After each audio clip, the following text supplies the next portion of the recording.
বন্ধু-বান্ধৱীসকল, শিল্পী সমাজৰ বাবে পুনৰ আহিল এটি দুখবৰ। অসমৰ এজন জনপ্ৰিয় অভিনেতা আৰু আমাৰ মাজত নাই। খবৰটো শুনি শিল্পী সমাজৰ লগতে শোকত ভাগি পৰিছে তেখেতৰ অনুৰাগীসকল। শিল্পী সমাজৰ লগতে সমূহ অসমবাসীয়ে পুনৰ হেৰুৱালে এজন সুদক্ষ অভিনেতাক। সেই জনপ্ৰিয় অভিনেতাজননো কোন হয় আৰু তেখেতৰ কেনেকৈ মৃত্যু হ'ল, এই বিষয়ে সকলো জানো আহক ভিডিঅ'টিৰ মাজেৰে।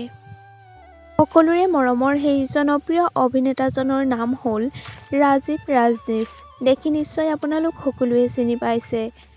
ৰত্নাকৰকে ধৰি কেইবাখনো ছবি আৰু ধাৰাবাহিকত অভিনয় কৰি আহিছে এইজন জনপ্ৰিয় অভিনেতাই। যোৱা কেইদিনমান পূৰ্বেই দুৰ্ঘটনাত পতিত হৈ নেমকেয়াৰ হাস্পতালত চিকিৎসাধীন হৈ আছিল ৰাজীৱ। যোৱাকালি শেষ নিশ্বাস ত্যাগ কৰে এইজন জনপ্ৰিয় অভিনেতা ৰাজীৱ ৰাজনীশে। নিম্নমানৰো এজন বলিষ্ঠ অভিনেতা আছিল ৰাজীৱ। বৰ্তমান বাউলী ফাগুন নামৰ ধাৰাবাহিকখনত অভিনয় কৰি আছিল ৰাজীৱে।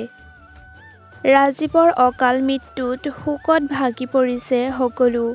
এইজন জনপ্ৰিয় অভিনেতাৰ আত্মাৰ সদ্গতি কামনা কৰাৰ লগতে শোকসন্তপ্ত পৰিয়ালবৰ্গলৈও সমবেদনা জ্ঞাপন কৰিলো।